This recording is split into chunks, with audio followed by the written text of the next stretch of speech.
మేడారం లాంటి పెద్ద జాతరలకు కూడా మహిళలకు ఉచిత ప్రయాణం అందించడం అనేది రాష్ట్ర ప్రభుత్వం తీసుకున్న సాహసోపేతమైన నిర్ణయమని మంత్రి పొన్నం ప్రభాకర్ అన్నారు. సిద్దిపేట జిల్లా హుస్నాబాద్ బస్టాండ్ను మంత్రి పొన్నం ప్రభాకర్ ఆకస్మికంగా సందర్శించారు.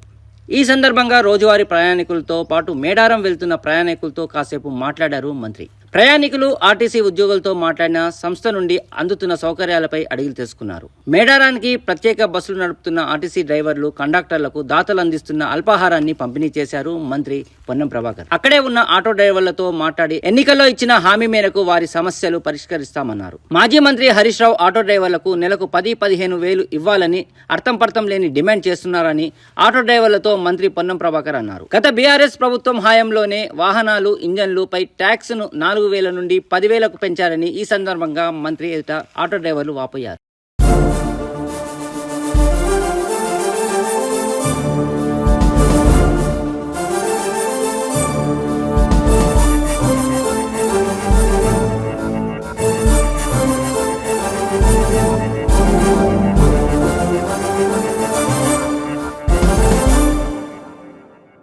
హరీష్ రావు ఉండగా అధికారంలో చేయించి నెలకు 15 వేలు ఇవ్వండి. అవుతుందా? మాటలు మాట్లాడితే ప్రతిపక్షంగా ఎట్లా పడితే అట్లా మాట్లాడేస్తాం. వాళ్ళ ప్రభుత్వాలు 15 నుండి మనకి ఏం చేసి ట్యాక్స్ మాఫ్ చేస్తే ట్యాక్స్ పేరు మాఫ్ చేసినంత బరాబర్ ఇంకో పద్ధతిలో వసూలు చేసి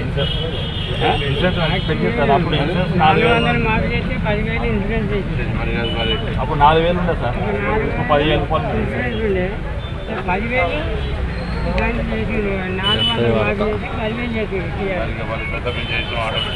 డిమాండ్ నాకు అర్థం కాదు. 15 వేలు నెలకి ఇవ్వమంటాడు ఆటో. ఆ 15 వేలు వచ్చినాక ఆటో ఎందుకు జీతం ఎందుకు తెలుసు మీకు. ఎలక్షన్ మ్యానుఫ్యాక్చర్ చెప్పి తొందరగా చేపించేస్తాం.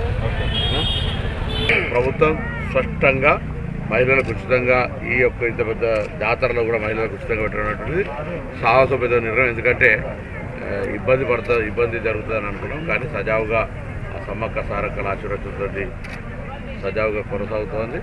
తప్పకుండా ఇది మాకు సంస్థకు స్ఫూర్తినిచ్చేటువంటి సంస్థ అంశం.